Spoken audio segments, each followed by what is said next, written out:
Di video ini, kita akan membuat 3 jenis laporan keuangan sederhana untuk usaha dagang.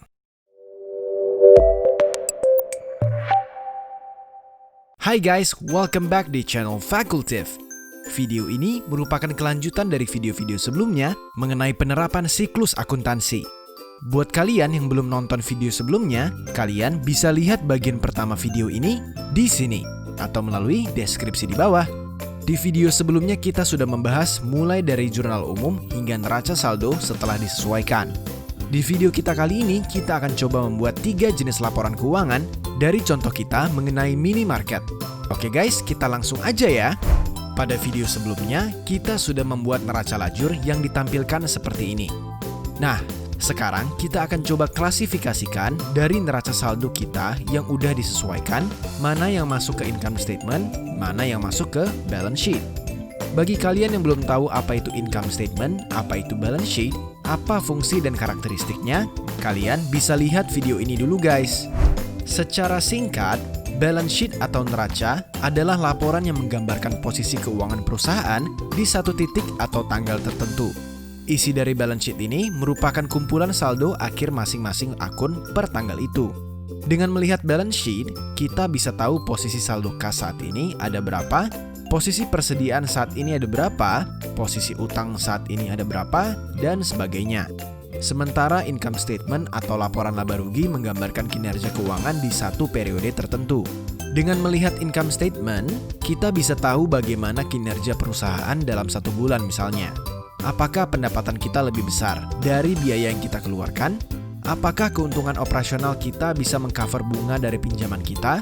Berapa keuntungan kita selama 1 bulan setelah dikurangi depresiasi dan pajak? Pertanyaan-pertanyaan ini bisa ditemukan jawabannya dalam laporan laba rugi. Untuk bisa memberikan informasi seperti ini, kita harus bisa memilah-milah informasi mana yang masuk ke neraca dan informasi mana yang masuk ke laporan laba rugi. Untuk memudahkan kalian, kita akan mulai dari income statement atau laporan laba rugi dulu ya. Isi dari laporan laba rugi sebenarnya hanya menandingkan semua pendapatan dan biaya-biaya yang dikeluarkan perusahaan dalam satu periode. Nah, berarti sudah jelas akun-akun pendapatan dan biaya-biaya di neraca lajur kita ini sudah pasti masuk ke dalam income statement.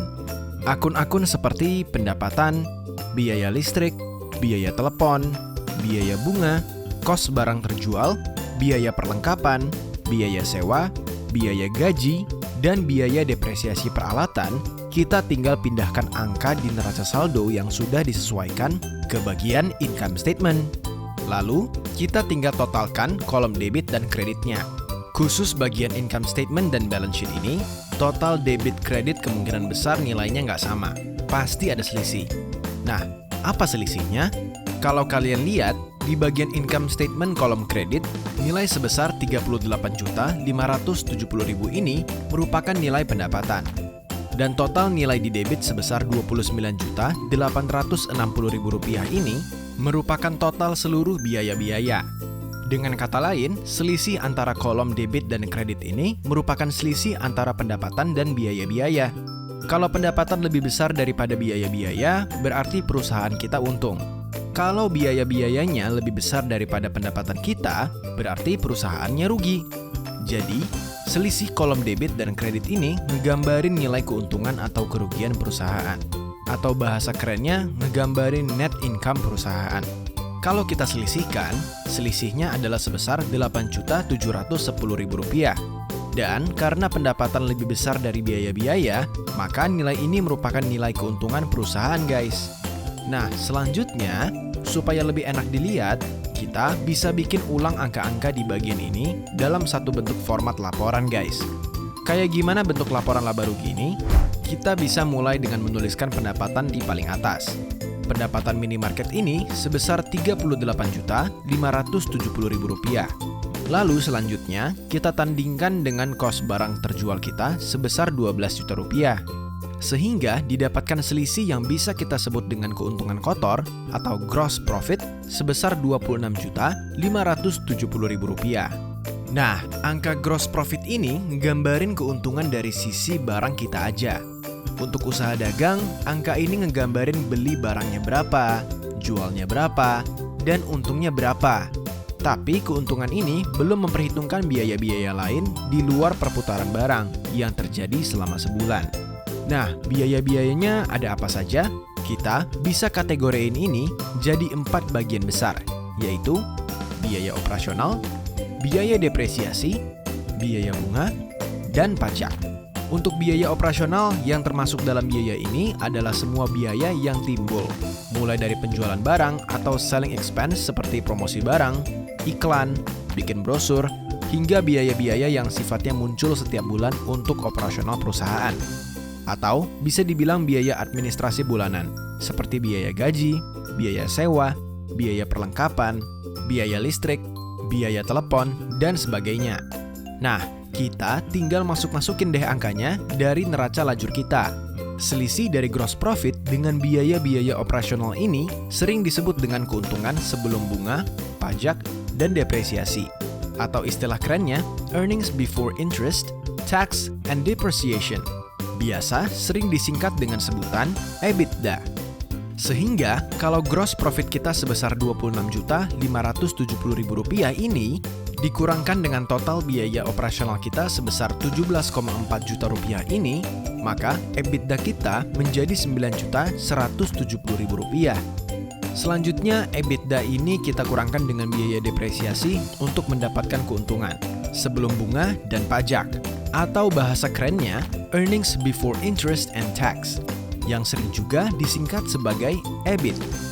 Kalau biaya depresiasinya sebesar Rp200.000, maka EBIT minimarket ini menjadi Rp8.970.000. EBIT ini juga yang dalam istilah teknis disebut dengan operating profit atau operating income. Jadi, sampai dengan EBIT ini bisa dibilang ngegambarin kinerja perusahaan atau keuntungan dari sisi operasional, di luar sisi pendanaan dan pajak.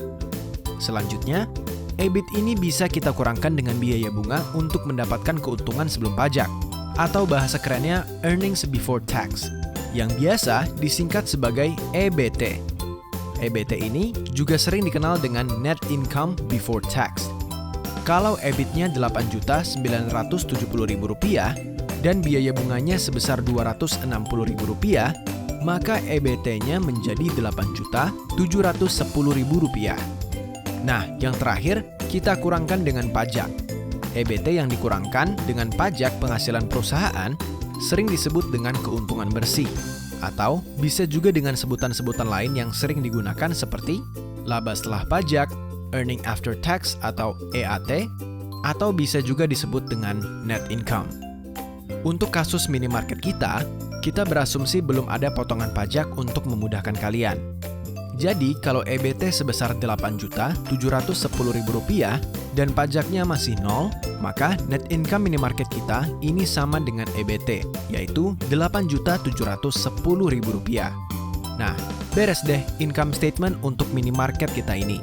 Untuk pengetahuan kalian aja, susunan income statement seperti ini diadopsi dari standar keuangan di Amerika yang dikenal dengan nama US GAAP. Indonesia pun mengadopsi bentuk seperti ini. Ada bentuk lain dari laporan laba rugi yang mengikuti standar internasional, yaitu IFRS. Perbedaan antara US GAAP dan IFRS ini akan saya bahas dalam modul khusus terpisah nanti, mengenai analisa laporan keuangan atau akuntansi internasional. Sekarang, kita coba lanjutkan untuk membuat laporan keuangan yang kedua, yaitu neraca. Kita kembali dulu ke neraca lajur kita ya. Nah, guys, untuk gampangnya, akun-akun yang nggak masuk ke income statement pasti masuk ke neraca. Atau, semua akun yang termasuk dalam aset, liability, dan equity, semuanya harus kita masukkan ke dalam neraca. Akun-akun seperti kas, bank, persediaan, perlengkapan, sewa dibayar di muka, peralatan termasuk depresiasinya harus kita masukkan. Akun-akun lain seperti utang dagang, pinjaman bank, modal, laba ditahan, dan utang gaji juga harus kita masukkan ke dalam neraca. Ada sedikit catatan untuk kalian. Akun akumulasi penyusutan posisinya bukan di kredit, tapi di debit namun minus.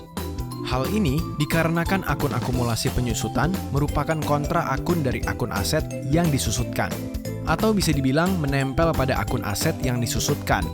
Di laporan neraca nanti, kalian boleh langsung laporkan nilai peralatannya net sesudah dikurangi akumulasi penyusutan, atau di breakdown dengan menuliskan dua-duanya.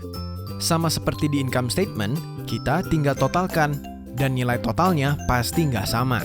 Selisih ini sama seperti income statement, pasti merupakan nilai keuntungan atau profit, yang mana nanti saldonya harus kita masukkan ke neraca.